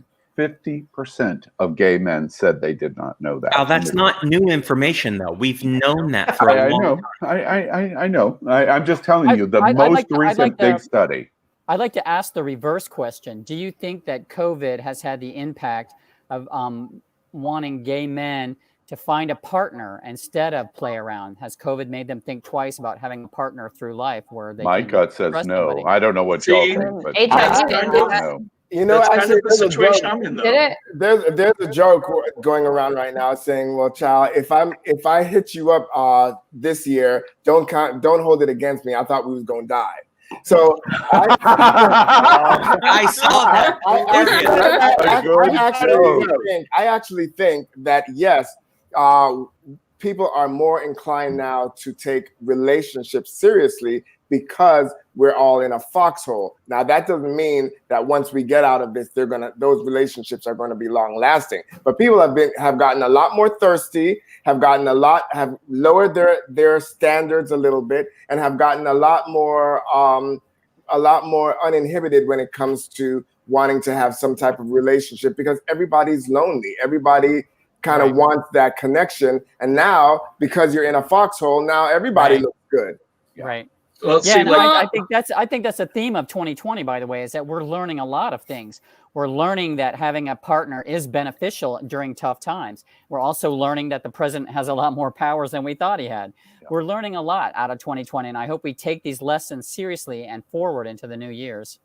You know, yeah, I also want to talk about, like, yes, we are wanting more relationships, but I can say that there has been a plethora of people who have gotten divorced and separated because they have learned that, yeah, you know, you can make connections sexually, but when you're put in a house for months on end, you start to learn more about each other, and then you start to learn why you didn't like each other. You were just sexually attracted to each other.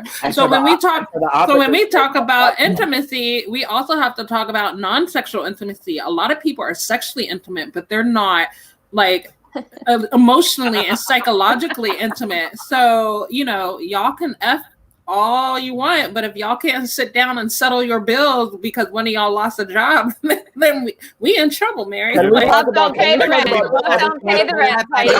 Hold on. Can we talk about the other side of this? Can we talk about the very serious other side of this, which is the domestic violence? Yeah. We're talking about the intimacy and how do people keep that spark. But there's a dangerous side to this as well, which is the domestic violence that we've seen. A lot more stories. Really been on the rise because people have been locked into houses together.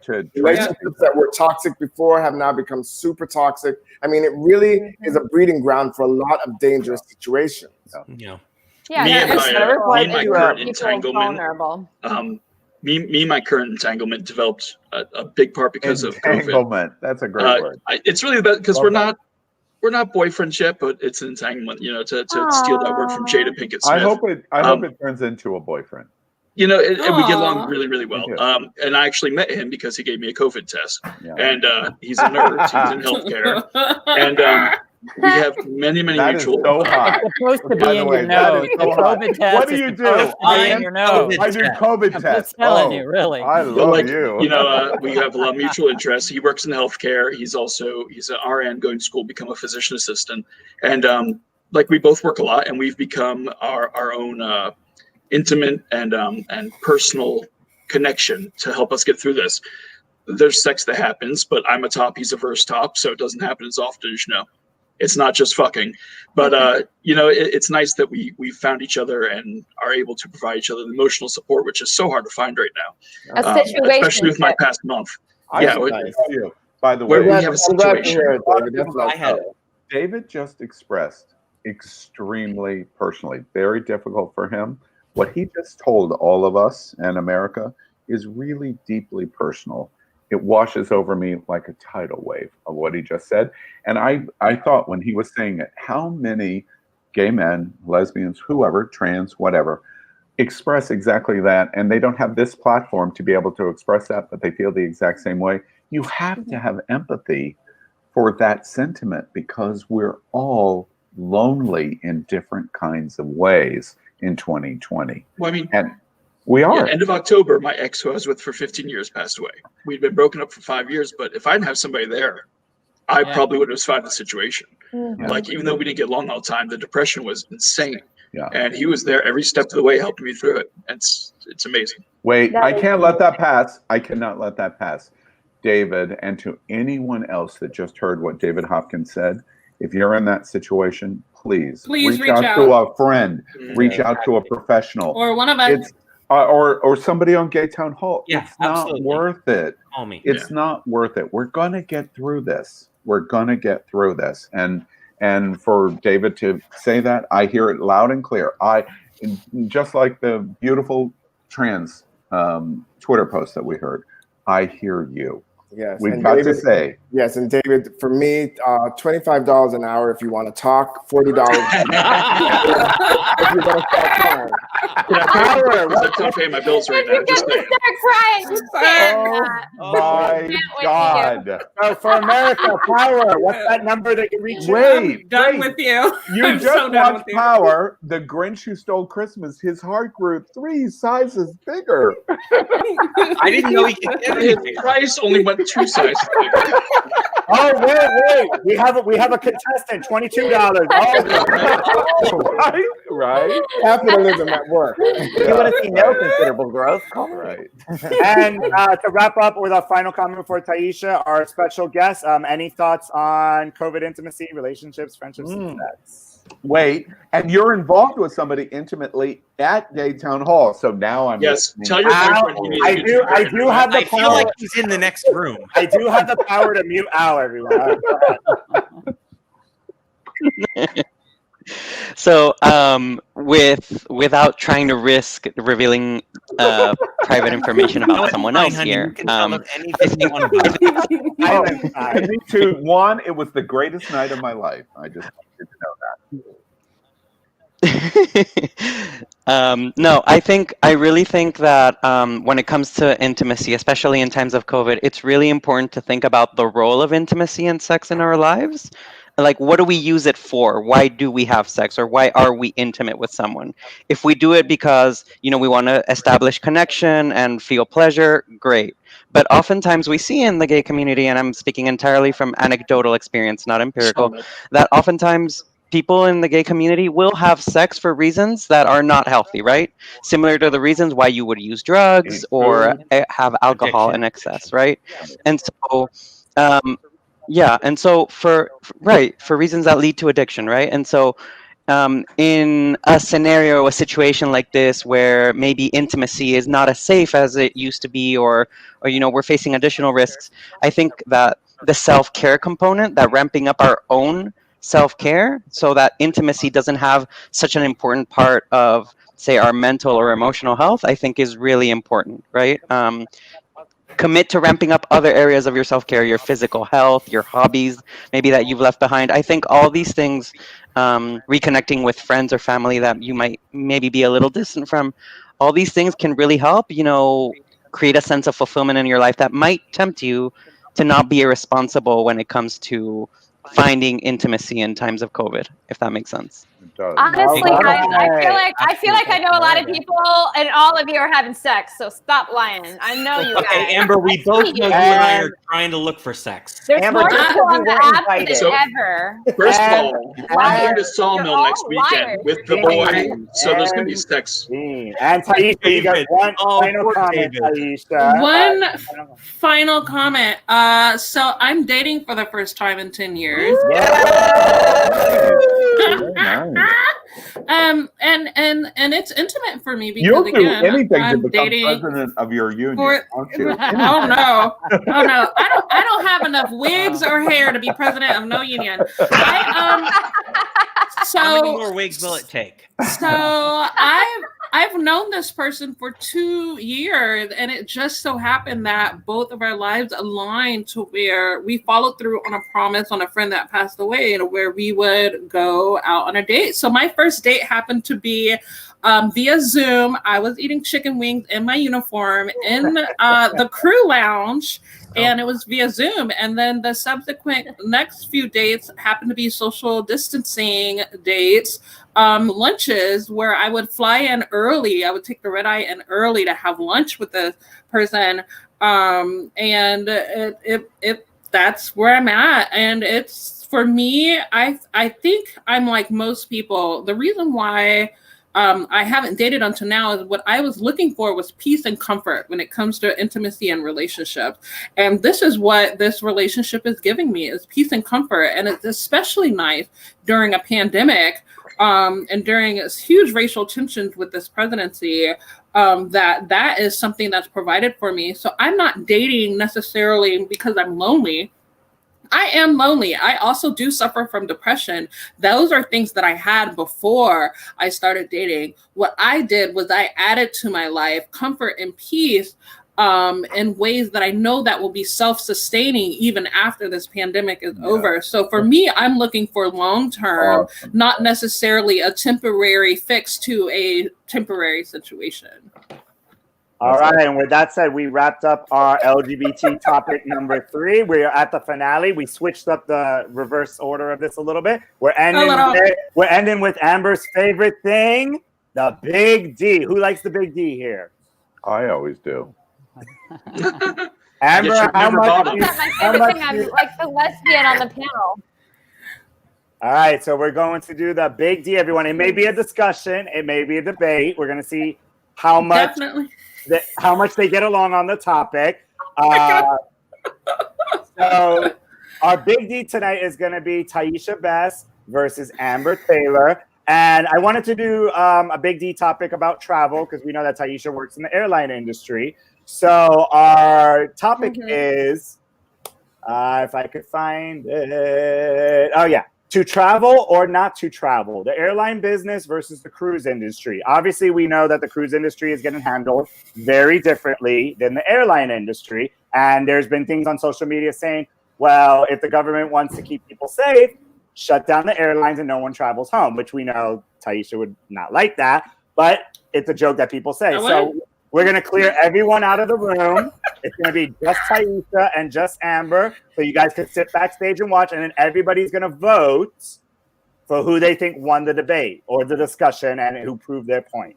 The discussion who proved their point. Yeah. So this topic was basically chosen because first of all, I do work for the airline industry. That does not mean that I will encourage everyone to get on the plane, especially right now. Me personally, I've never been on a cruise. Would I like to go on a cruise? Yes. Would I go on a cruise at all this year during this pandemic? Absolutely no, not ever. And this is especially because if I was to choose between taking an airplane ride and a cruise, I would definitely take the airplane because lots of airplanes have put in their air conditioning systems like HEPA filtration systems that are used in hospitals. So now we have like hospital grade air AC filtration systems. And so that I feel like in the aviation industry, we're creating more preventative, and we're being more proactive when it comes to the pandemic versus the cruise lines, of which most of those are not even American owned, FYI. So their adherence to policy is purely based on capitalism. So that's kind of my initial thought.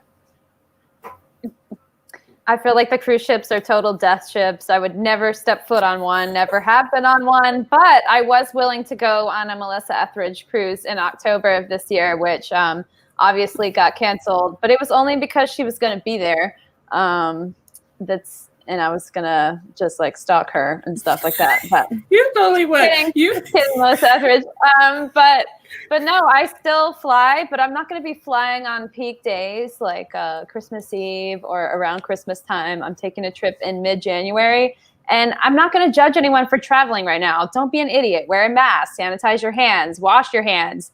But traveling while everyone's lined up at the airport and everyone's crammed in together, that's kind of scary to me. I mean, that does concern me. And I don't think anybody over the age of 55 needs to be getting on a cruise ship anytime soon. And I'm talking about in the next couple of years. Living here in Broward County, okay, before COVID, years before COVID, all you would hear on the news is how much the cruise ships are, they're pulling in because hundreds of people are sick. And it wouldn't be COVID. It would just be some kind of regular flu sickness. And I was just repulsed by that, always by those. And just being stuck there on that ship doesn't sound like a good idea with all that recirculating air. The plane, I can land, I can get off, I can go to New Orleans and, take my own life. Eat a bowl of gumbo. Listen, I mean, yeah, a little more than just a bowl of gumbo, boo. But yes, mini Sazerac and so forth. Yeah. So I want to pose this question: do you think that the cruise industry has been treated fairly and equally as the airline industry has? And just the cruise industry has put people's health to the wayside for years, and those with compromised immune systems are the ones who support them the most. So they should be the most hygienic place in the world. It should be hospital clean. I should be able to eat off of the toilet bowl on a cruise ship, given how many seniors are on board. But if that's your kink. It's just not the case, though. Yeah, if that's your kink, yeah. Yeah, and you know what? The other thing about cruise lines, people come to cruise lines because of buffets and because of all you can eat, all you can drink, kind of coupons and all of that stuff. It's and all inclusive. Yeah, it's all inclusive. However, you can get all inclusive in Mexico. You can get all inclusive in Santo Domingo. You don't have to necessarily take a ship, spend one day docked and 12 hours running around and then having to get back on a ship.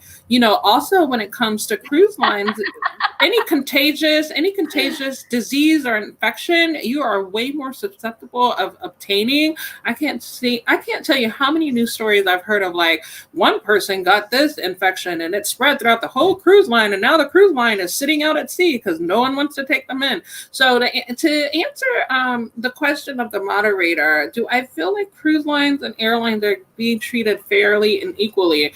I will say that the cruise line is getting the justice that they deserve when it comes to the amount of ignorance and how much they enjoy not being regulated, right? They're taking complete advantage of the fact that they don't have as many regulations as the airline industry has. And so for me, if I was to go on a cruise, one, it would probably be on a Disney cruise or the recommended Alaska cruise for anyone who's wanting to travel in 2022 on a ship, because that would be my favorite That would be my recommendation, is wait till 2022. Yeah, that's the closest. The cruise lines are not going to be ready. They're not going to be ready anytime soon. They're not going to be ready in 2021.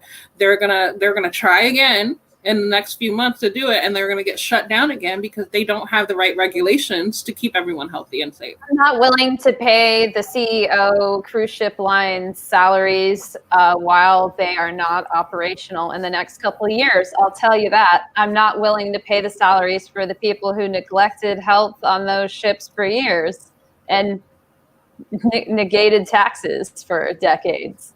Yeah. All right. So I don't know if that was a discussion or a debate. It was really a discussion because we kind of line up.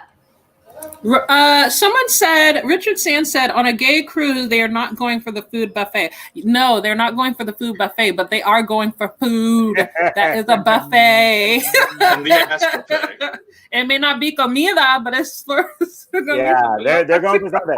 All right, guys. So to wrap this up, you guys get a vote and a say on who, I guess, best sold the point of if the industry is being treated fairly, the cruise line versus the airline industry, who made a more valid point in your opinion? I saw some eye rolls and some shaking some heads backstage.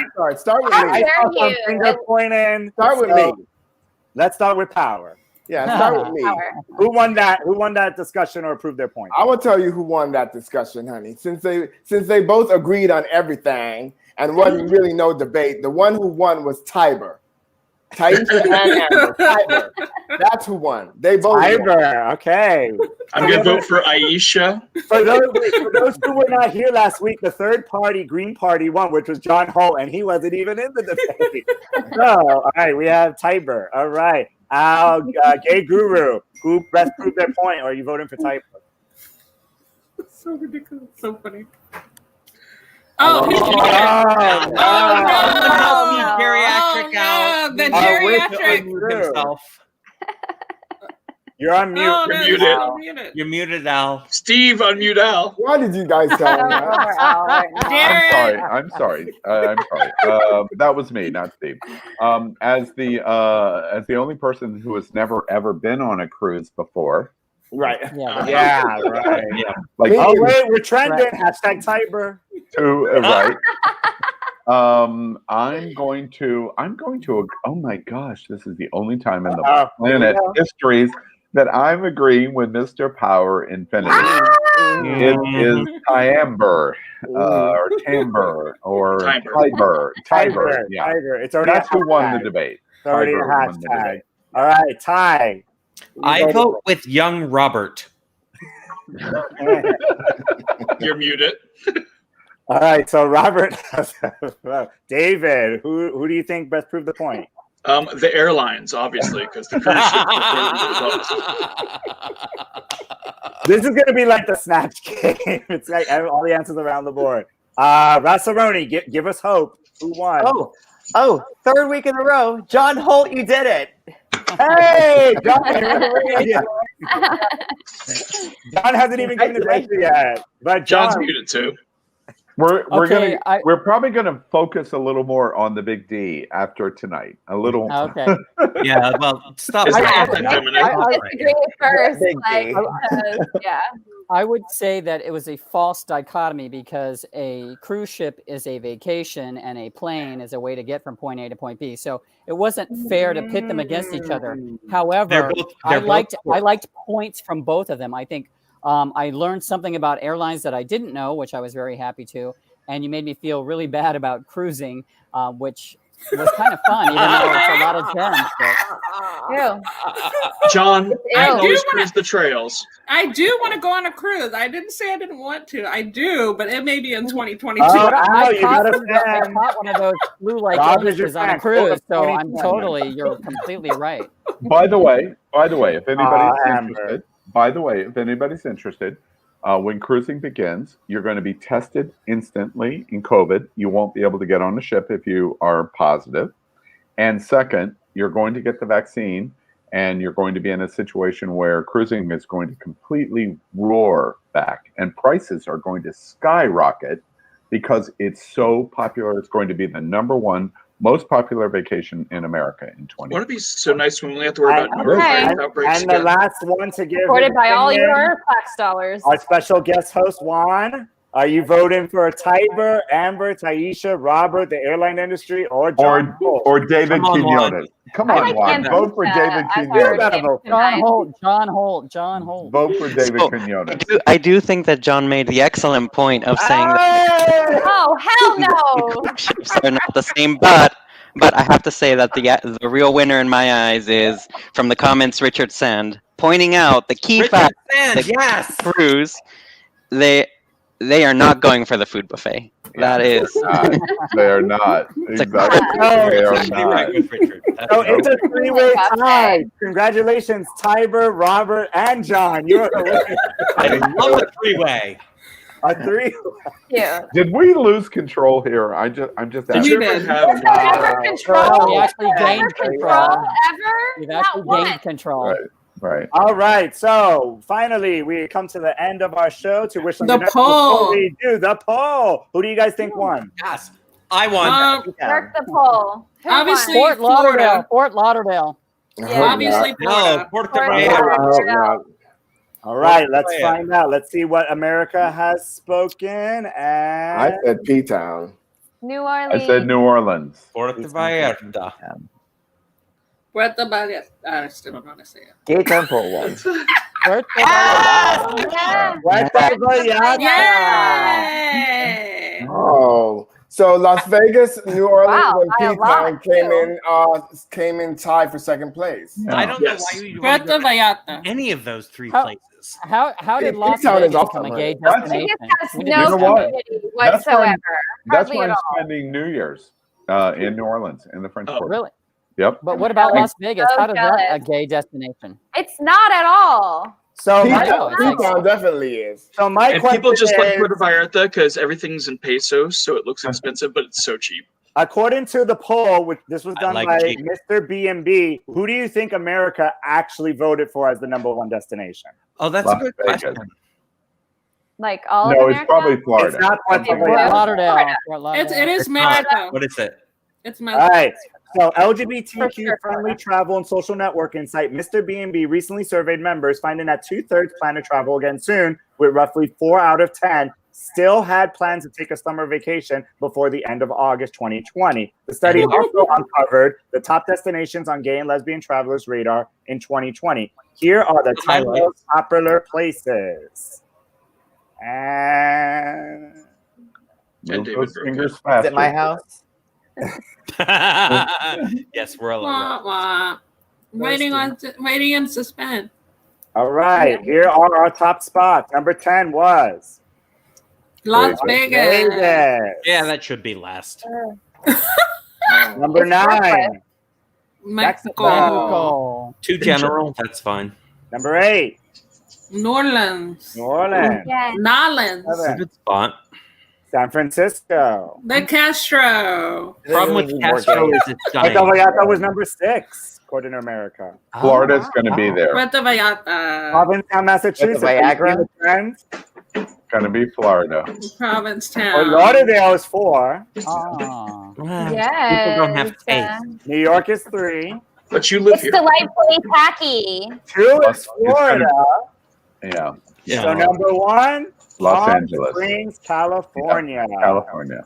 Oh, so they I can see that. I can see. Palm So the Springs question beautiful. is, did America get it right?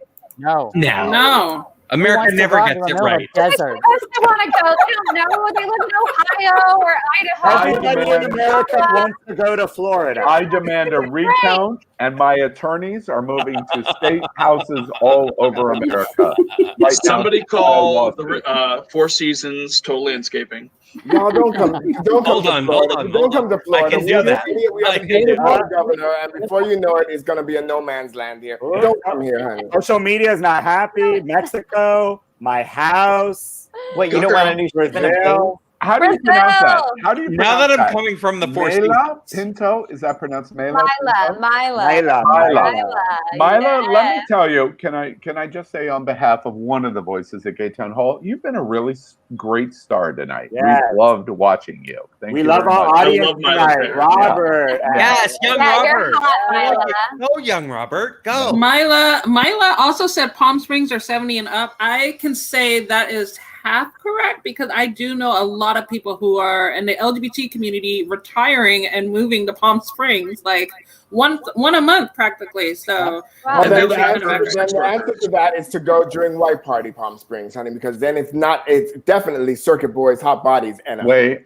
Here's the most important. Unless you're a lesbian and then you're just looking at Here's hot the most guys and being important like, poll. lesbians are there too, girl. Here's the Yeah, most let me important see. poll of the night. Amber, Ty, David, what bar are we going to after we get off this shit show?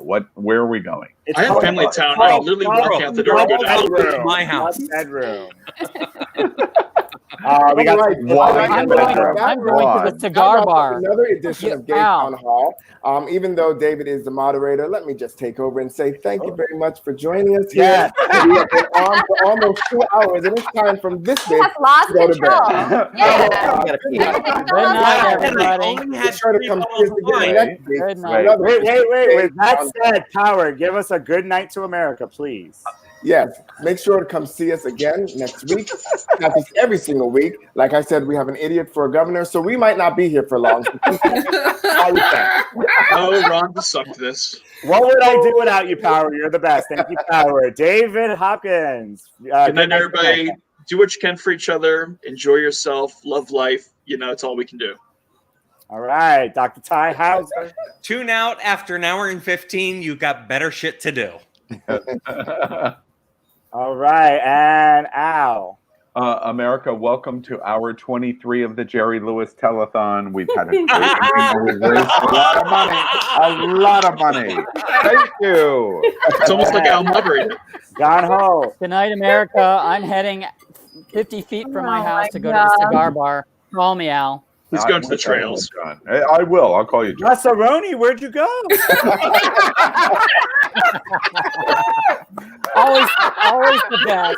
Always the best. The last text from Ross was, "I have to pee." Yeah, Rossaroni has never looked better or sounded better than at this moment.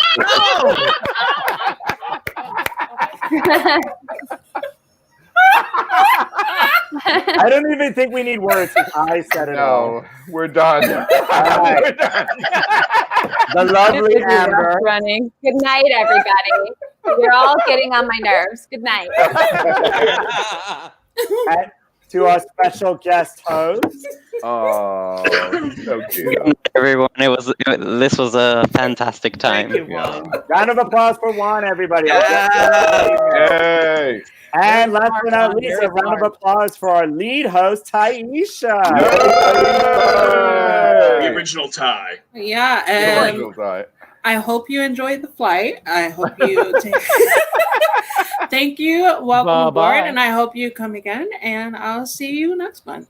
Bring chocolates for your host, or for your stewards. Yes, bring me food.